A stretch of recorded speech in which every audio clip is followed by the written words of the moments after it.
Shalom dan selamat pagi kepada jemaat Tuhan. Mari saya bacakan Matius 20 ayat 26 hingga 28. Matius 20 ayat 26 hingga 28. Tidaklah demikian di antara kamu, barang siapa ingin menjadi besar di antara kamu, hendaklah ia menjadi pelayanmu. Dan barang siapa ingin menjadi terkemuka di antara kamu, hendaklah ia menjadi hambamu. Sama seperti anak manusia datang bukan untuk dilayani, melainkan untuk melayani dan untuk memberikan nyawanya menjadi tebusan bagi banyak orang. Kita bersyukur karena Yesus telah memberikan satu teladan yang sungguh luar biasa kepada kita untuk melayani dan menjadi tebusan bagi ramai orang.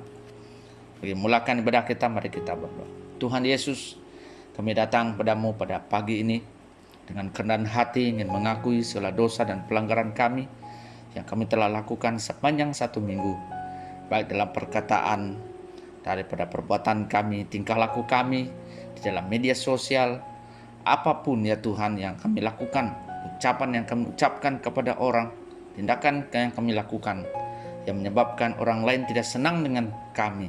Kami berdoa ya Bapa, ampunilah kami, bersihkan kami, sucikan kami, seperti mendalam firman-Mu 1 Yohanes 1 ayat 9. Jika kami mengaku dosa, maka Engkau setia dan adil akan mengampuni kami segala dosa kami dan menyucikan segala kejahatan kami. Bapa, pada hari ini kami mau mendengarkan firman-Mu. Tuhan berbicara kepada kami. Ada perkara-perkara yang perlu kami ubah. Ada hal-hal dalam kehidupan kami yang perlu mengalami perubahan. Tuhan, ubahlah kami supaya kami dapat berjalan seiring dengan jalan Tuhan, sementara kami dicabar untuk menjadi murid Yesus. Terima kasih Tuhan, berkati kami semua sepanjang ibadah kami pada pagi ini. Dalam nama Yesus kami berdoa. Amin.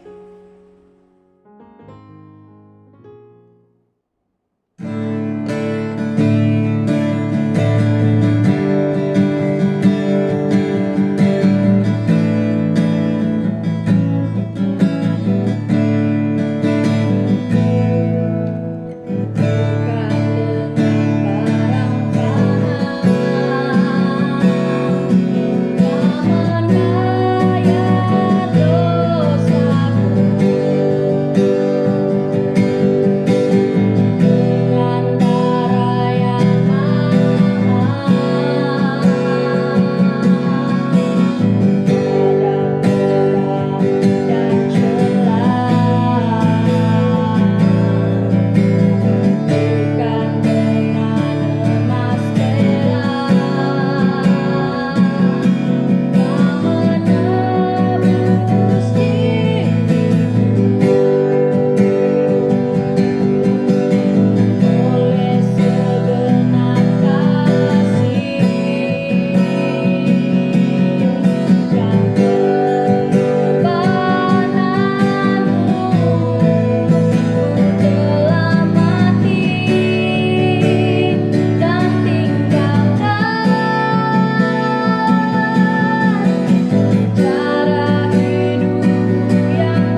Injil Kudus daripada Tuhan kita Yesus Kristus menurut Injil Markus pasal 9 ayat 30 hingga ke ayat 50. Markus pasal 9 ayat 30 hingga ke ayat 50. Yesus dan murid-muridnya berangkat dari situ dan melewati Galilea. Dan Yesus tidak mau hal itu diketahui orang, sebab ia sedang mengajar murid-muridnya. Ia berkata kepada mereka, Anak manusia akan diserahkan ke dalam tangan manusia, dan mereka akan membunuh dia. Dan 3 hari sesudah ia dibunuh, ia akan bangkit. Mereka tidak mengerti perkataan itu, namun segan menanyakannya kepadanya. Kemudian tibalah Yesus dan murid-muridnya di Kapernaum. Ketika Yesus sudah di rumah, ia bertanya kepada murid-muridnya, "Apa yang kamu perbincangkan tadi di tengah jalan?" Tetapi mereka diam, sebab di tengah jalan tadi mereka mempertengkarkan siapa yang terbesar di antara mereka. Lalu Yesus duduk dan memanggil ke-12 murid itu. Katanya kepada mereka, "Jika seseorang ingin menjadi yang terdahulu, hendaklah ia menjadi yang terakhir dari semuanya dan pelayan dari semuanya." Maka Yesus mengambil seorang anak kecil dan menempatkannya di tengah-tengah mereka. Kemudian ia memeluk anak itu dan berkata kepada mereka, "Barang siapa menyambut seorang anak seperti ini dalam namaku, ia menyambut aku. Dan barang siapa menyambut aku, bukan aku yang disambutnya, tetapi Dia yang mengutus aku."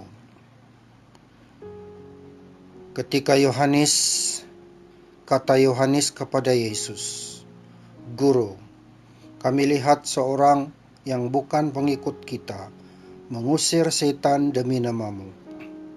Lalu kami cegah orang itu, karena ia bukan pengikut kita." Tetapi kata Yesus, "Jangan kamu cegah dia, sebab tidak seorang pun yang telah mengadakan mujizat demi namaku dapat seketika itu juga mengumpat aku. Barang siapa tidak melawan kita, ia ada di pihak kita. Aku berkata kepadamu, sesungguhnya barang siapa memberi kamu minum secangkir air, oleh kerana kamu adalah pengikut Kristus, ia tidak akan kehilangan upahnya. Barang siapa menyesatkan salah satu dari anak-anak kecil yang percaya ini, lebih baik baginya jika sebuah batu kilangan diikatkan pada lehernya, lalu ia dibuang ke dalam laut. Dan jika tanganmu menyesatkan engkau, penggallah, kerana lebih baik engkau masuk ke dalam hidup dengan tangan kudung, daripada dengan utuh kedua tanganmu dibuang ke dalam neraka, ke dalam api yang tak terpadamkan. Di tempat itu ulatnya tidak akan mati, dan apinya tidak akan padam. Dan jika kakimu menyesatkan engkau, penggallah, kerana lebih baik engkau masuk ke dalam hidup dengan tempang, daripada dengan utuh kedua kakimu dicampakkan ke dalam neraka. Di tempat itu ulatnya tidak akan mati, dan apinya tidak akan padam. Dan jika matamu menyesatkan engkau, cungkillah, kerana lebih baik engkau masuk ke dalam kerajaan Allah dengan bermata satu, daripada dengan bermata dua dicampakkan ke dalam neraka, di mana ulat-ulat bangkai tidak mati dan api tidak padam. Kerana setiap orang akan digarami dengan api. Garam memang baik, Tetapi jika garam menjadi hambar, dengan apakah kamu mengasinkannya? Hendaklah kamu selalu mempunyai garam dalam dirimu dan selalu hidup berdamai yang seorang dengan yang lain. Demikianlah Injil Kristus. Terpujilah Tuhan Yesus. Shalom dan salam sejahtera kepada jemaat Tuhan. Kita bertemu lagi pada minggu ini untuk belajar bersama-sama melalui firman Tuhan. Dan saya ucapkan terima kasih kepada Anda yang telah mengikuti kebaktian BM online secara audio. Dan ada beberapa komen yang menarik yang boleh dipertimbangkan. Namun sepanjang PKP ini saya masih tetap dengan kebaktian audio. Supaya orang pelayan-pelayan tidak disuruh ke sana ke sini untuk buat recording dan sebagainya. Ya, jadi kita akan record di rumah masing-masing. Dan itu kembali kepada zaman di mana radio amat-amat diperlukan. Jadi kembali kepada zaman radio, saya teringat masa saya masih kecil macam sekolah rendah lah. Di rumah panjang tiada TV. Setiap cuti sekolah saya pergi rumah panjang. Dan di rumah panjang tiada TV, tiada karan. Jadi siapa yang ada radio itu dianggap emas. Karena itu saja cara untuk mendapat berita-berita daripada dunia luar. Saya masih ingat setiap hari Kamis jam 8 malam ada satu cerita rakyat yang bertajuk Pengingat Tuai. Cerita-cerita rakyat ini dikumpulkan daripada generasi tua supaya dapat diceritakan kepada generasi muda dan baru untuk tahu tentang cerita-cerita, legenda-legenda, mitos-mitos masyarakat Iban. Namun yang uniknya melalui rancangan ini, orang rumah panjang yang ada radio bukannya juga banyak, hanya 1-2 orang yang ada radio. Kalau rumah panjang itu 30, rumah panjang yang nenek saya tinggal itu 30 buah rumah. Dan hanya 2 orang saja yang ada radio. Bayangkanlah, jadi artinya berbagilah 15. Jadi sebelum pukul 7.30 lagi, orang sudah berkumpul mengelilingi radio itu. Untuk mendengar cerita yang akan dikongsikan. Jadi saya mendorong kita lah untuk duduk, tapi apapun alat yang kamu gunakan untuk membuka audio Anda. Kalau Anda mengikuti YouTube, gambar-gambar, lirik ataupun seni kata lagu atau perkataan-perkataan itu mungkin kami boleh tayangkan. Tetapi kalau kamu menggunakan audio sepenuhnya, dengarlah baik-baik. Oke, saya ada pantun untuk Anda. PKP ketiga sudah dilancarkan. Orang ramai resah duduk di rumah.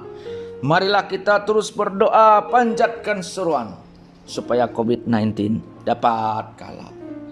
Mari berdoa. Terima kasih Tuhan Yesus untuk hari yang baik yang kami dapat mendengarkan Engkau berbicara melalui firman ini. Kami berdoa firman ini dapat meneguhkan iman kepercayaan kami dan tanggung jawab kami, panggilan kami yang Tuhan Yesus berikan kepada kami. Kami berdoa dan pimpin kami sementara kami mendengarkan firman ini dan ibadah ini. Dalam nama Yesus, amin. 1 minggu saya tunggu jawaban daripada jemaat. Entah tahu jawaban kah atau buat tidak tahu kah, ada dengar kah, saya tidak tahu. Jadi artinya biskut yang saya sudah sediakan ini saya punyalah.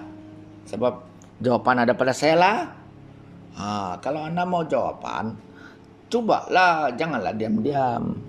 Nggak aku tahu kamu dengar ke tidak? Nggak aku tahu. Oke. Soalan saya minggu lalu ialah, apakah peristiwa lain yang mengatakan inilah anakku yang kukasihi? Itu soalan saya. Di mana peristiwa selain peristiwa Yesus dipermuliakan? Jawabannya dalam Matius pasal 3 ayat 16-17. Anda buka Alkitab Anda. Matius 3 ayat 16-17. Sesudah dibaptis, Yesus segera keluar dari air, dan pada waktu itu juga langit terbuka dan ia melihat Roh Allah seperti burung merpati turun ke atasnya.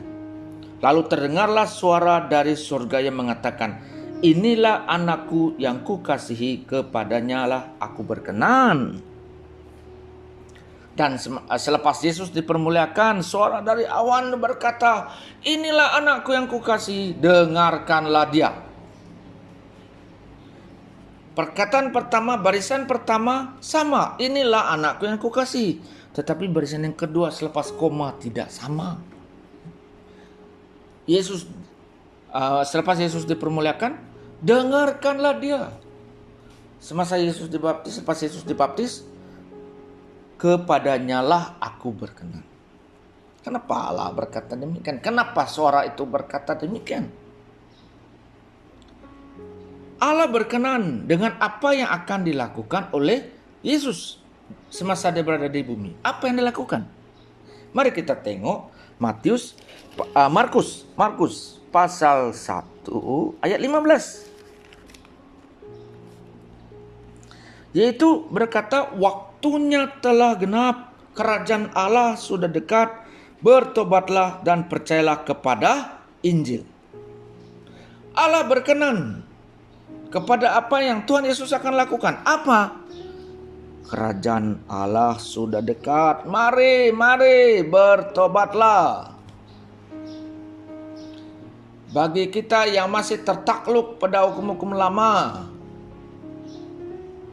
bagi kita yang masih lagi tersangkut pada pemikiran-pemikiran lama, bertobatlah. Melihat satu dimensi baru. Seperti mana kerajaan sekarang, KKM mengatakan new normal baru. Mengajak kita untuk melihat sesuatu yang baru daripada kebiasaan. Yesus awal dulu sudah cakap, bertobatlah, ubah cara pemikiran kita. Jangan kita selalu memandang perkara secara negatif. Kita mau melihat sesuatu secara positif. Mungkin perkara itu negatif, tetapi kita melihat secara positif. Dan Yesus berkata dalam ayatnya 15, "Percayalah kepada Injil." Ingat, pada ayat ini Yesus belum lagi disalibkan. Jadi apa maksudnya? Berkata percayalah kepada Injil artinya percayalah kepada berita baik yang bercakap tentang kerajaan Allah sudah dekat. Saudara dikasih Tuhan, kerajaan Allah sudah dekat. Kenapa COVID-19 ini tidak pandai berhenti? Kenapa usaha-usaha membantras ini berusaha manusia untuk menghentikan? Nah, negara Cina ada lagi kena balik. Apa maksudnya? Kerajaan Allah sudah semakin dekat. Jadi apa yang kita patut buat? Itulah sebab suara dari awan berkata, "Inilah anakku yang kukasihi, dengarkanlah dia." Allah berkata, Yesus adalah anak yang dia kasihi, satu-satunya. Yohanes 3:16, satu-satunya anak tunggal yang Allah Bapa korbankan untuk kita. Dengarkanlah dia. Saudara, sejauh mana kita mendengar Yesus? Sebenarnya tujuan Yesus berkata ayat ini, karena kalau kita lihat Markus pasal 9 ayat 30 hingga 32. Semasa dalam perjalanan Yesus mengajar mereka. Dia kata ayat 1, "Anak manusia akan diserahkan ke dalam tangan manusia, dan mereka akan membunuh dia, dan 3 hari sesudah ia dibunuh, ia akan bangkit." Ini adalah pemberitahuan yang kedua yang Yesus ceritakan kepada murid-muridnya. Karena Yesus pernah berkata ayat yang sama di dalam Markus pasal 9 ayat 31 hinggalah ke 38, di mana Yesus mengajak murid-muridnya untuk pikul salib, menyangkal diri, memikul salib. Dan yang kedua ini dia kata, dia bagi tahu anak manusia akan diserahkan ke dalam tangan manusia dan dibunuh. Nah, lepas 3 hari dia akan dibangkitkan. Tapi murid Yesus masih tidak paham. Malah kita hari ini pun masih tidak paham. Masih lagi orang hagiu tentang ini, perkara ini. Kita masih tidak paham. Kenapa masih tidak paham? Jadi Yesus memberitahu kepada 12 murid bahwa mereka akan menghadapi penderitaan yang sama. Supaya kita memahami apa itu kerajaan Allah dan menanggapi harapan Allah sebagai pengikut-pengikut Yesus. Ya, slogan gereja kita kata menjadi seperti Yesus, menggenapi amanat agung. Dalam masa COVID-19 ini apa kita buat?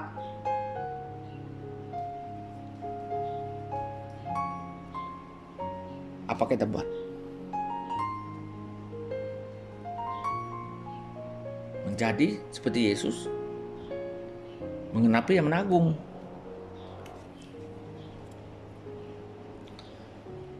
Ada saudara, pergi chat saudara-saudara kamu, keluarga kamu yang sudah jauh dari Tuhan,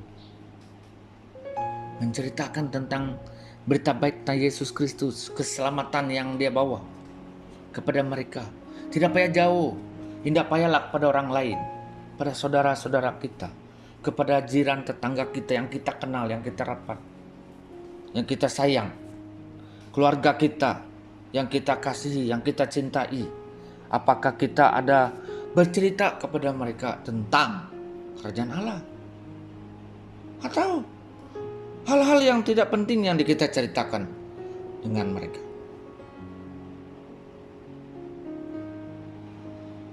Apakah kita mendengar apa yang Yesus telah katakan kepada kita dalam keadaan yang sukar ini? Saudara yang dikasihi Tuhan,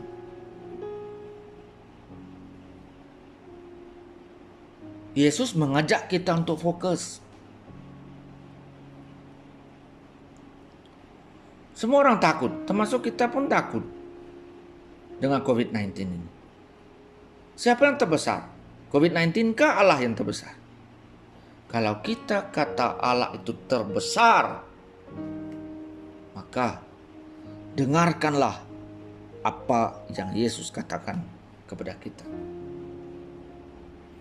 Ramai orang baca Alkitab, tapi tidak ramai kita mendengar apa yang Tuhan bicara di dalam firman-Nya. Firman itu siapa? Firman itu Yesuslah. Jadi dengarkanlah firman, artinya dengarkanlah Yesus. Sesuai dengan apa yang suara di langit itu berkata, dengarkanlah dia. Jadi Yesus mengajak kita hari ini untuk fokus kepada kerajaan Allah itu. Ada di antara kita hanya mampu melakukan spek yang lebih kecil, usahakanlah untuk menghubungi keluarga yang jauh, yang sudah lama tidak kita tahu. Hari ini sejak ini COVID-19 itu internet semakin giat, semakin aktif. Mau tidak mau kita terpaksa menggunakan media sosial. Inilah masanya untuk menjangkau keluarga kita yang belum percaya. Tidak payahlah pergi jauh-jauh pada orang lain, keluarga kita, untuk kita kongsikan tentang apa yang sedang berlaku. Jadi Yesus mengajak kita fokus kepada itu. Jadi Yesus juga berbicara tentang siapa yang terbesar di antara murid-murid. Yesus mengajar para muridnya untuk melihat 2 perkara. 1, memimpin melalui melayani. Dan yang kedua, melayani melalui memimpin. Dalam Markus pasal 9 ayat 35 dia berkata, jika seseorang ingin menjadi yang terdahulu, hendaklah menjadi yang terakhir dari semuanya dan pelayan dari semuanya. Dan ayat ini Disusuli dengan Matius pasal 23 ayat 11 yang kita biasa dengar. Barang siapa terbesar di antara kamu, hendaklah yang menjadi pelayanmu. Jadi di sini Yesus mendorong 12 muridnya untuk menjadi seperti Yesus. Saudara, kalau kita mendengar saudara kita yang lain yang ada panggilan tertentu untuk melakukan sesuatu sesuai dengan apa yang Yesus panggil, janganlah kita berdebat, berhujah, memberikan hal-hal yang negatif terhadap sahabat-sahabat kita. Kita sepatutnya mendorong dan menyokong mereka supaya mereka dapat fokus kepada Yesus. Dalam ayat dan dalam pemberitaan ini, Yesus sebenarnya ke arah penderitaan. Yesus ke arah mengalami penderitaan. Dan dia bagi tahu 12 murid ini bahwa untuk mengikuti Yesus itu menderita. Untuk mengikuti Yesus itu menyangkal diri. Nah, barang siapa menjadi yang terbesar, jadilah pelayan. Kadang-kadang kita tidak dapat tinggalkanlah hal-hal kejayaan dalam hidup kita. Diri kita pada ketika dahulu.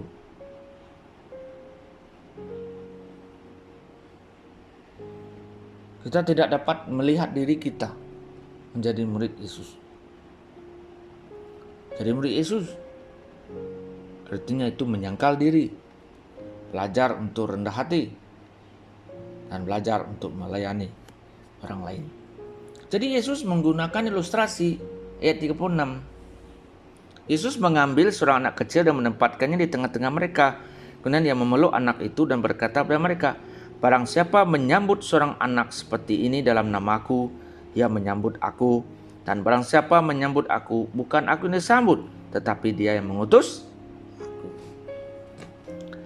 Nah, ayat ini kata barang siapa yang menyambut anak kecil ini. Siapa yang menerima anak kecil ini. Yang menyambut Yesus. Sebenarnya apa yang Yesus ingin tekankan ialah mengajar kita untuk memimpin, mengambil perhatian kepada orang lain. Saudara, tengoklah Facebook kamu masing-masing. Setiap hari saya baca, setiap hari saya melihat. Tolong bantu ini, anak ini sakit. Anak ini tidak makan, anak ini minum air campur gula. Ada yang lebih lucu juga bagi saya lah. Dia kata begini, tolong tuan anakku, ku buat kopi make. Dia tidak mau, memanglah anak kita mana mau minum kopi make. Kopi untuk kita. Ya, tapi karena keadaan hari ini dan dengan arahan daripada MPS untuk menghentikan semua pengantaran bantuan, tidak ada pilihan. Kita juga mau patuh kepada pemerintah. Karena pemerintahan kata kena patuh pada pemerintah juga. Tapi dalam masa yang sama kita hari demi hari mendapat berita seperti ini. Jadi bukan senang. Namun sesuai dengan apa yang Tuhan panggil kita lakukan pada masa kesusahan ini, kita lakukan sesuai dengan apa yang Tuhan ingin kita lakukan. Kalau ada saudara kita melakukannya, mari kita sokong. Mari kita mendorong mereka. Berdoa untuk mereka. Dan bukan sebaliknya. Karena tujuan kita adalah untuk meninggikan dan memuliakan nama Tuhan. Banyak orang negatif kan. Orang kata, itu untuk dirinya betul, untuk mengangkat namanya sendiri. Kalau orang yang melakukan itu orang Kristen yang tahu tentang Tuhan, panggilan Tuhan, kita berdoa supaya orang yang melakukannya itu melakukan karena Tuhan Yesus. Jadi dalam ayat ini, apakah kita sedia untuk fokus kepada kerajaan Allah? Apakah kita sedia untuk menyangkal diri kita pada masa COVID-19 ini, pada masa kesusahan ini? Kesusahan ini berpanjangan. Apakah kita sedia? Apakah kita sedia untuk menderita? Jadi, Yesus mengajar kita untuk fokus kepada kerajaan Allah. Yesus fokus akan tugasnya. Dan pada masa yang sama, Yesus bersungguh-sungguh terhadap tanggung jawabnya dalam mencapai destiny kerajaan Allah ini. Yesus mengajar murid-murid Yesus bersungguh-sungguh akan keperluan kerajaan Allah. Yaitu, Yesus memberitahu semua orang, siapa yang ingin mengikuti Yesus harus menyangkal hidupnya. Siapapun yang mau mengikut Yesus harus meninggalkan cara hidup yang lama. Itulah sebab dalam Markus pasal 1 ayat 15 berkata tadi bahwa kerajaan Allah sudah dekat. Bertobatlah. Yesus sungguh-sungguh mengajar kita untuk mengalami perubahan kehidupan. Bukan lagi mengalami kehidupan yang sama, normal, tetapi mengalami perubahan yang baru di dalam kehidupannya. Sebab seperti mana di dalam Markus pasal 9 ayat 43 hingga 48, Yesus menderita, mati karena dosa-dosa manusia yang telah memutuskan hubungan manusia dengan Tuhan. Itulah sebab Yesus mendesak kita semua untuk memahami implikasi erti mempercayai dan mengikut Yesus. Tidak hanya sekadar menjadi orang percaya, tidak hanya sekadar menjadi orang Kristen, tetapi menjadi murid-murid Yesus yang sanggup menyangkal kehidupannya. Untuk menjadi seperti Yesus adalah untuk mempamerkan kuasa transformasi kebangkitan Yesus yang mengubah kita kepada rupa Allah dari dalam hidup kita keluar. Ya, harus berlaku dari dalam. Ya, ramai orang suka memakai salib, tapi belum tentu lagi kehidupan di dalam hidup itu telah mengalami perubahan. Seperti mana dalam Efesus pasal 5 ayat 1 hingga 2 berbunyi demikian, sebab itu jadilah penurut-penurut Allah seperti anak-anak yang kekasih. Dan ayat 2, dan hiduplah dalam kasih sebagaimana Kristus Yesus telah mengasihi kamu dan telah menyerahkan dirinya untuk kita sebagai persembahan dan korban yang harum bagi Allah.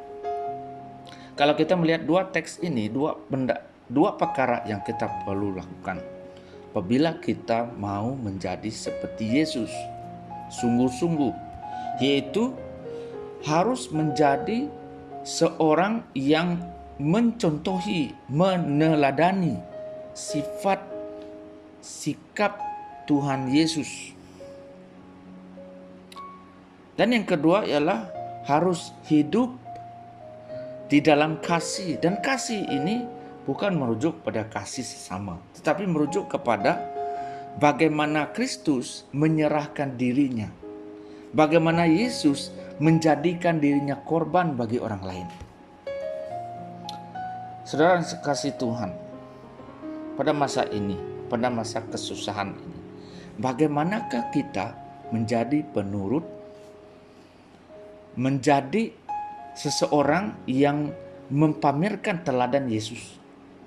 Yang kedua, dalam masa kesukaran ini, bagaimanakah kita menghidupkan pengorbanan Yesus itu kepada orang lain? Kalau kita lanjutkan lagi Efesus 5, 3 hingga 5, di mana Yesus sebenarnya sudah tahu akan sifat semula jadi manusia yang akan menghalang kita daripada menjadi seperti Yesus sendiri. Dalam ayat 3, tetapi pencabulan dan rupa-rupa kecemaran dan keserakahan disebut saja pun jangan di antara kamu, sebagaimana sepatutnya bagi orang-orang kudus. Dalam ayat 3 ini mendorong kita bahwa sebagai orang-orang kudus kita perlu menjauhkan diri kita daripada perkara-perkara yang membuatkan kita dianggap bukan seperti orang-orang kudus. Tamak. Hah? Sudah dapat bantuan, mau lagi bantuan. Itu. Kalau boleh, ada kejadian juga ini minggu lalu, di mana sekumpulan orang ini sudah menerima bantuan, tetapi karena nama mereka diberikan kepada kumpulan kami untuk menerima bantuan, tetapi karena kami juga orang yang sama juga menghantar bantuan yang pertama, jadi mereka pikir bantuan yang kedua itu adalah orang yang berbeza. Mereka tidak tahu ini adalah orang yang sama. Jadi kedengaran di situ adalah kami tidak menghantar bantuan lagi karena mereka sudah terima bantuan. Mereka marah. Mereka menjadi marah. Mereka mengatakan bantuan yang pertama ini untuk ini. Dan mereka mau bantuan yang kedua. Itu maksudnya di sini. Sudah dapat, mau lagi. Tidak berpikir tentang orang lain.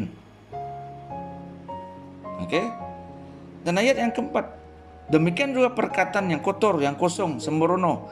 Karena hal-hal ini tidak pantas. Tetapi sebaliknya ucaplah syukur. Pada musim PKP ini, kita sebagai orang Kristen, sebagai murid Yesus, harus menggunakan perkataan yang betul. Beberapa insiden di dalam Facebook, ada orang yang memperlakukan sembahyang masyarakat Muslim buat secara gurauan. Itu perbuatan demikian tidak sepatutnya, sepantasnya dilakukan. Karena itu menyebabkan orang lain marah. Perkataan-perkataan yang ditaburkan, yang digunakan karena marah pada pihak polis, melakukan roadblock, menyebabkan kesesakan lalu lintas dan sebagainya. Menggunakan perkataan-perkataan yang sembrono, menggunakan perkataan yang kotor. Kita lihat masa ini, benar. Tetapi sebagai murid Yesus, kita bersyukur karena ada seperti ini. Kalau tidak ada, pastinya lebih ramai orang lagi dijangkiti virus COVID-19 ini. Ya, semasa menghantar makanan pada minggu ini, saya terjumpa seseorang. Dia marah karena dia kata dia tidak menerima bantuan. Kenapa dia tidak menerima bantuan? Kenapa blok lain, tempat lain menerima bantuan? Kenapa dia tidak menerima bantuan? Dia marah. Oleh masa itu apabila dia marah, saya tengok saja dia menjawab dia lah. Saya bilang, "Makcik, boleh pulang dulu, nanti kami hantar." Sekali dia kata begini, ini apapun tidak ada dihantar. Mereka hanya hantar sayur. Sayur itu makanan binatang. Tok. Saya cakap dengan makcik itu, "Makcik, sayur itu pun makanan." Kadang-kadang kan yang saya heran ini, ramai lagi orang tidak bersyukur dengan apa yang mereka dapat.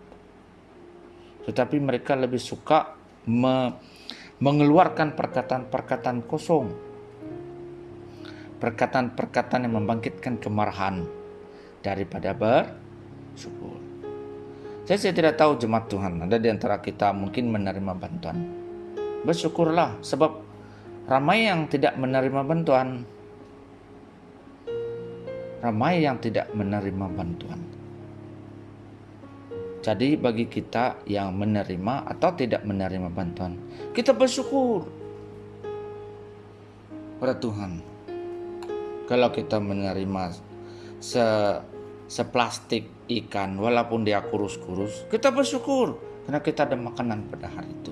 Itu yang Yesus ajar kepada kita, untuk bersyukur, tetap bersyukur senantiasa.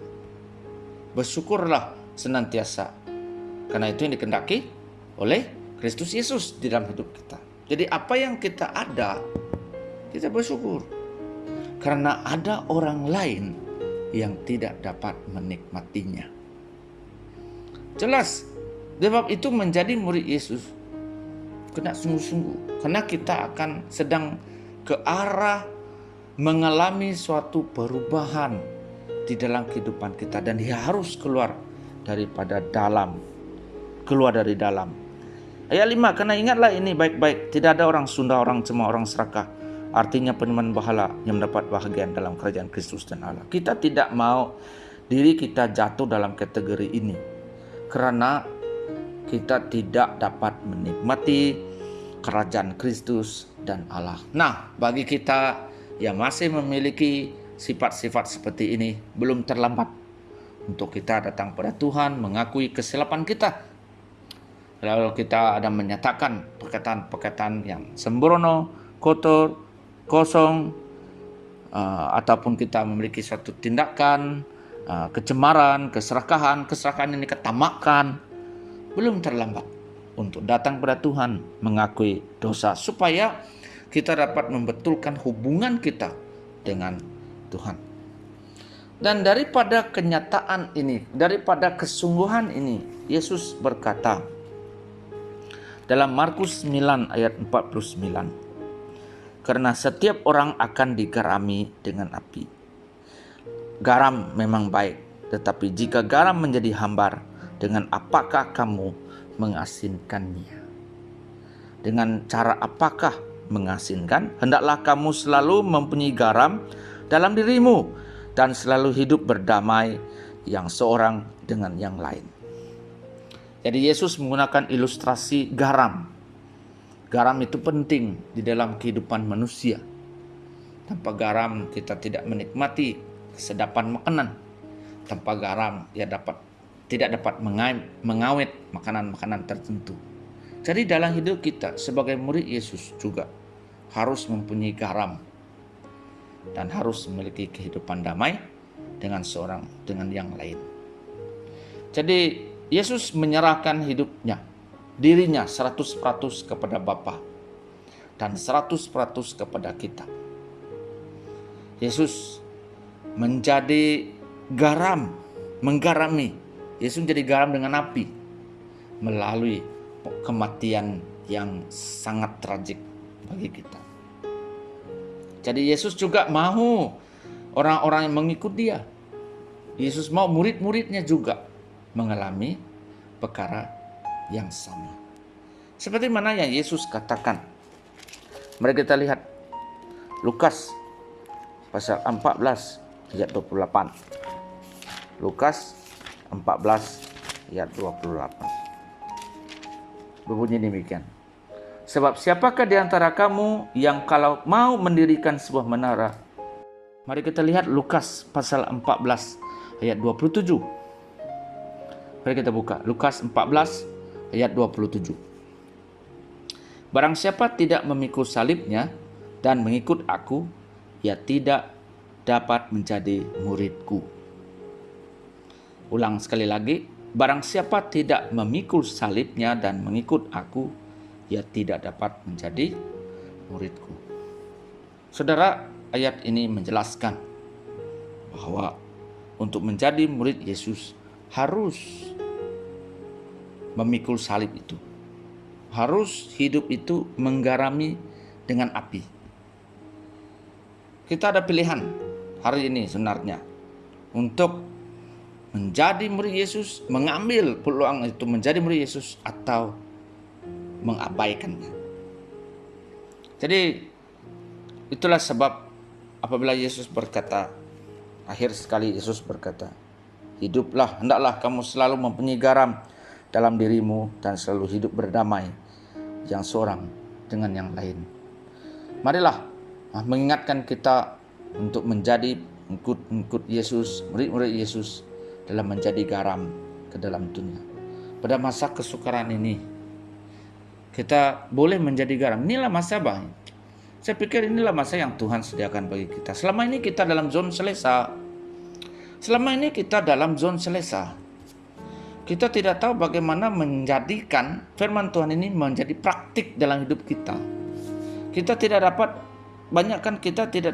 melihat bagaimana practicality firman Tuhan ini yang boleh kita praktikkan kepada orang lain.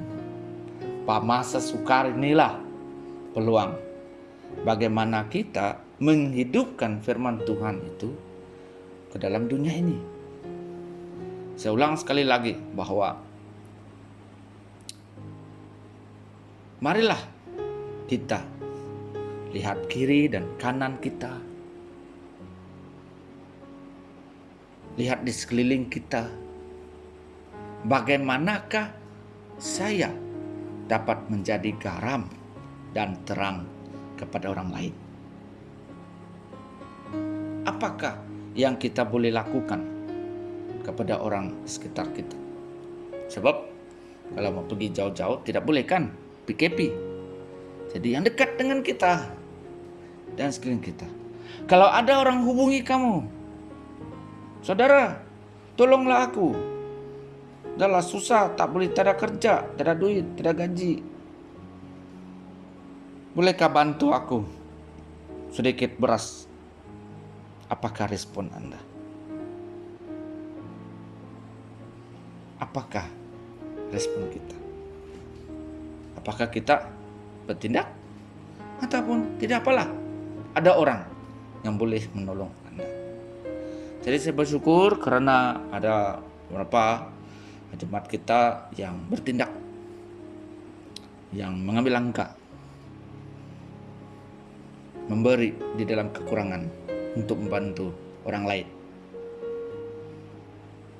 Namun seperti mana saya katakan minggu lalu, Anda juga boleh melakukannya di sekitar orang-orang yang ada dengan Anda. Jadi mari jemaat Tuhan, jangan biarkan pandemik COVID-19 ini menyekat kita untuk melakukan pekerjaan Tuhan. Menyekat kita untuk menjadi garam kepada orang lain. Mau jadi pengikut Yesus, menjadi seperti Yesus untuk menggenapi amanat agung dengan mentaati perintah agung, menjadi murid Yesus untuk mengungsikan siapakah Yesus. Mungkin kita tidak bercakap tentang Yesus pada hari ini, tetapi melalui tindakan kita dari dalam keluar, itu sudah cukup menceritakan Yesus kepada orang. Banyak orang coba suruh saya buat itu dan ini, buatlah firman Tuhan, masa bagi bantuan, berilah firman Tuhan. Saya tidak mau, sebab pada masa kesukaran begini, orang tidak akan baca apa yang kau tulis, karena mereka pentingkan perut mereka. Betul? Kemudian nanti ada peluang, untuk kita mengungsikan tentang Yesus kepada mereka. Pada masa ini, marilah kita mendemonstrasikan kuasa transformasi yang Yesus telah ajar dalam hati kita melalui tindakan kita. Jadilah penurut dan hiduplah di dalam kasih itu. Jadi, pada jemaat Tuhan, mari kita mencontohi Yesus, meneladani apa yang Yesus telah lakukan. Yesus sanggup menyerahkan hidupnya menjadi korban bagi kita. Nah, sebenarnya itu mengajar kita, karena kita adalah murid Yesus. Dia mengajar kita sungguh-sungguh. Yesus fokus dan mengajar kita sungguh-sungguh untuk melakukan perkara yang sama yang dia telah lakukan dalam kehidupan kita. Mari kita berdoa. Tuhan Yesus, terima kasih karena Tuhan sentiasa memberikan peluang kepada kami untuk mempraktikkan firman Tuhan. Firman Tuhan tidak hanya sekadar dibaca, tetapi Tuhan Yesus berbicara melalui firman Tuhan. Sehingga Allah Bapa yang di surga berkata, dengarkan dia. Bapa ampuni kami karena kami tidak dengar. Kami sibuk dengan diri kami, kepentingan diri kami. Tapi kami berdoa pada hari ini, agar kami peka akan seruan-Mu untuk menjadi murid Yesus, untuk menyatakan kasih seperti mana Engkau telah berkorban bagi kami di atas kayu salib, untuk membebaskan kami dari perbuatan dosa dan membawa kami kepada terang yang ajaib. Dan Tuhan, dalam keadaan sukar ini, kami juga mau dengan kapasiti yang kami ada untuk menjadi berkat, untuk menerima panggilan Tuhan pada setiap pribadi kami. Terima kasih Bapa, beri kami peluang dalam minggu depan, sekurang-kurangnya 1 atau 2 orang di sekeliling kami dapat kami tolong, dapat kami bantu, wujudkan hubungan dengan mereka. Satu hari nanti kami boleh mengungsikan Yesus kepada mereka. Terpujilah nama-Mu. Dalam nama Tuhan Yesus kami berdoa dan bersyukur. Amin. Dalam sesi doa syafaat ini kita berdoa untuk 3 perkara doa. Yang pertama, kita berdoa tentang isu keganasan rumah tangga sepanjang PKP. Oleh karena tiada pekerjaan, maka tiada uang. Tiada uang, tiada makanan di atas meja. Jadi kita mau berdoa pada ibu bapa supaya mereka dapat mengawal emosi dan psikologi mereka dalam menghadapi situasi yang susah ini. Begitu juga kita berdoa supaya mereka dapat mengerti, memahami keluhan, runtutan anak-anak mereka yang menginginkan makanan. Masa yang sama kita berdoa supaya ada persetujuan yang baik di antara penggunaan uang dalam membeli makanan yang tepat untuk keluarga. Dan juga kita berdoa supaya mereka dilindungi sesuai dengan firman Tuhan dalam Mazmur 23, bahwa Tuhan adalah gembala. Di dalam Tuhan, apapun kekurangan, kita memiliki kekuatan dalam Tuhan. Mari kita berdoa. Bapa di surga, kami mau berdoa khusus untuk isu keganasan rumah tangga di Malaysia semakin meningkat sepanjang PKP ini. Bapa, saya berdoa khusus untuk kaum bapak, supaya mereka dapat mengawal emosi mereka. Mereka dapat mengawal kewarasan mereka dalam membuat keputusan. Ya Tuhan, ramai keluarga tidak memiliki pekerjaan masa ini. Oleh karena tiada pekerjaan, maka tiada uang yang mereka dapat membeli makanan. Bapa, kami berdoa ya Tuhan, agar Engkau mencurahkan berkat kepada mereka. Dalam kekurangan mereka mencari Tuhan. Masa yang sama kami berdoa khusus untuk istri sebagai penolong, pembantu rumah tangga, agar mereka juga bijak dalam mengatur, mengurus keperluan-keperluan makanan yang sesuai untuk keluarga. Bapa, kami berdoa untuk anak-anak, agar anak-anak juga untuk terus berharap kepada Tuhan. Sememangnya antara mereka belum lagi memahami situasi ini, namun kami berdoa Tuhan supaya ibu bapa memainkan peranan, dan melalui hal ini ya Tuhan, keganasan rumah tangga dapat dibantu. Bagi mereka yang mengalami penderaan rumah tangga saat ini, kami berdoa Bapa agar ada institusi-institusi yang dapat memberikan kaunseling yang tepat.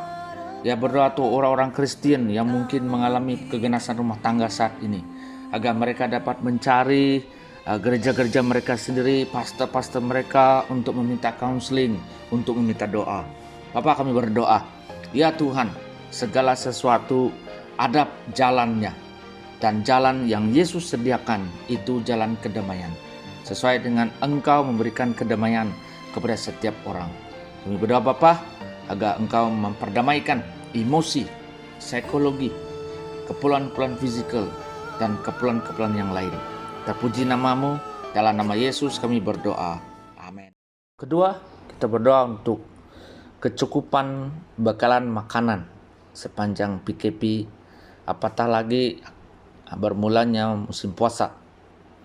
Kita berdoa untuk Kementerian Industri Tani seperti mana yang mereka umumkan bahwa cukup bekalan makanan. Jadi kita berdoa segala sumber-sumber mereka memperolehi, sebagai contoh beras, tepung, minyak dan sebagainya, itu mencukupi keperluan seluruh rakyat Malaysia. Dan kita juga berdoa untuk Kementerian Dalam Negeri dan Haluan Pengguna agar mereka memiliki mekanisme kawalan harga kepada barang-barang tertentu, apatah lagi pada musim berpuasa ini. Jadi supaya peniaga-peniaga tidak mengambil kesempatan untuk membebankan rakyat, membebankan kita. Jadi kita mau berdoa untuk hikmat dan kebijaksanaan, dan pada masa yang sama kita berdoa supaya sumber-sumber makanan yang lain juga dapat diperolehi. Kita berdoa untuk diri kita supaya kita menggunakan masa ini untuk melakukan sesuatu, khususnya bercucuk tanam, sayur-sayuran ke, ubi kayu ke, jagung ke, untuk pisang ke, sebagai sumber makanan pada ketika nanti kita tidak memiliki kecukupan. Mari kita berdoa. Bapa, kami teringat akan masa cerita dalam Alkitab pada masa zaman Mesir, di mana 7 tahun mengalami kelaparan. Tapi Tuhan mengajar melalui hamba-Mu Yusuf, sehingga memberikan hikmat dan kebijaksanaan kepada dia menjadi pemimpin di negara asing, sehingga dapat mengumpulkan bekalan makanan yang cukup, bukan hanya untuk bangsa Mesir, tetapi seluruh bangsa yang ada di tanah itu. Bapa, kami berdoa untuk orang-orang yang bertanggung jawab dalam menguruskan sumber bekalan makanan cukup. Tuhan memberikan hikmat kepada dia. Dan pada masa yang sama ya Tuhan, kami berdoa agar kami juga bijak dalam mengatur dan mengurus bekalan makanan. Bagi kami yang memiliki sumber tanah, kami dapat memulakan untuk menanam sayur-sayuran untuk keperluan keluarga sendiri. Kami juga berdoa Tuhan kepada Kementerian Dalam Negeri dan Haluan Pengguna agar memberikan satu kawalan harga kepada bekalan makanan, supaya tiada peniaga-peniaga mengambil kesempatan di dalam kesempitan. Kami berdoa Tuhan agar oleh karena ketiadaan pekerjaan bagi orang-orang yang bekerja bergaji hari, kami berdoa Tuhan melalui usaha-usaha ini dapat menolong keluarga, dapat menolong setiap individu. Terima kasih Bapa, kami percaya bahwa Tuhan ada rencana istimewa untuk setiap orang yang ada dalam negara ini. Kami berdoa juga untuk cuaca, supaya cuaca juga dapat menolong, membantu dalam pertumbuhan makanan-makanan yang diusahakan. Terpujilah nama-Mu, dalam nama Yesus kami berdoa. Amin. Ketiga, kita berdoa untuk hujan, agar Tuhan mencurahkan hujan kepada kemarau yang kita hadapi yang berpanjangan ini. Mari kita berdoa. Bapa di surga, kami berdoa untuk hujan. Turunkanlah hujan agar bumi ini dapat ada air. Bukan hanya tumbuh-tumbuhan maupun binatang, manusia juga memerlukan hujan. Bapa, kami berdoa untuk negeri Sabah, malah sedangkan untuk menerima hujan, kelimpahan hujan, untuk memberikan kecukupan bakalan air, agar sungai-sungai dapat dipenuhi dengan air, dan air dapat kami pakai dalam kehidupan kami. Bapa, kami mohon ya Tuhan, daripada Engkau, ada Engkau menurunkan hujan untuk memberikan kami air. Terima kasih Bapa, inilah doa-doa kami. Kami serukan, kami panjatkan kepada Tuhan, dan Tuhan mendengar dan menjawab sesuai dengan rencana Tuhan. Dalam nama Yesus kami berdoa. Amin. Haleluya, sebagai lagu kesyukuran kita, mari kita menyanyikan bersama firman-Mu Tuhan.